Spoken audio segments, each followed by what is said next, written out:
Imagine owning a private school. You picture an elite, ivy-covered campus where wealthy parents pay massive tuition checks every year. It looks like a bulletproof business built on prestige and a captive audience. This animated diagram breaks down the mental math that drives the fantasy. If you have 500 students paying $30,000 a year, you are looking at $15 million in annual revenue. On paper, this appears to be a recession-resistant wealth builder machine, but the front-end margin on that primary product is actually incredibly thin. When you look at the actual costs of staffing and infrastructure, tuition starts to look like the fuel at a gas station, a high-volume product that generates massive top-line numbers while providing very little actual profit. Tuition acts as the financial baseline required to get a family onto the campus property. It secures the enrollment, but it is immediately consumed by the price of admission. This creates a unique pressure on the business. Massive top-line revenue masks a reality where the primary service barely covers its own costs, leaving the owner to find profit elsewhere. To even open the doors, you have to build highly specialized commercial infrastructure. You aren't just buying a building and desks, you are installing expensive commercial-grade HVAC systems to handle crowded classrooms, alongside specialized science labs, industrial cafeterias, and athletic complexes. Then there is the regulatory moat. You will spend years paying for educational consultants and legal teams just to earn the accreditation that makes your diplomas recognized by universities. This block diagram shows why the ongoing math is so difficult.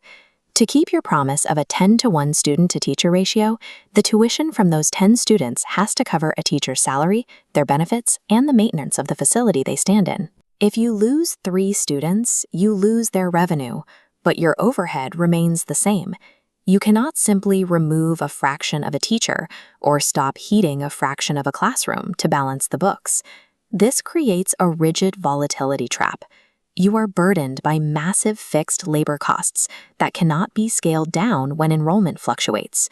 If the tuition only covers the lights and the labor, the school has to rely on hidden profit engines to generate real wealth. The margin is found in the periphery, through mandatory marked-up uniforms, premium transportation fees, and high-margin cafeteria programs. This calendar highlights the core logistical hurdle. A school year only lasts about 180 days. For the other half of the year, your expensive commercial infrastructure sits empty and unmonetized. Modern school owners solve this by using the playbook of professional sports franchises.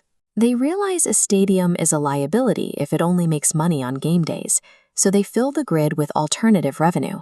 They turn the campus into a commercial rental property during the summer, running premium camps and leasing their theaters and athletic fields to the local community. The true economic engine of a private school is utilizing the brand's prestige to operate a 365-day real estate business. This massive fixed cost structure makes schools incredibly vulnerable. They are like airports that must keep the security running and the light on whether 1,000 people fly or none do. During a recession, even a 10% drop in enrollment can be fatal. The school's debt payments and labor costs do not move, even when the tuition revenue does. Survival often depends on an endowment, a strategy of asking current and former customers to provide capital buffers in the form of donations. The endowment serves as a vital financial cushion, generating interest and dividends to quietly cover the operating losses that the tuition cannot support. Owning a private school means managing a highly leveraged real estate play dependent on specialized labor. It is a machine that uses low-margin tuition to feed high-margin ancillary fees, while relying on the charity of alumni to survive the bad years.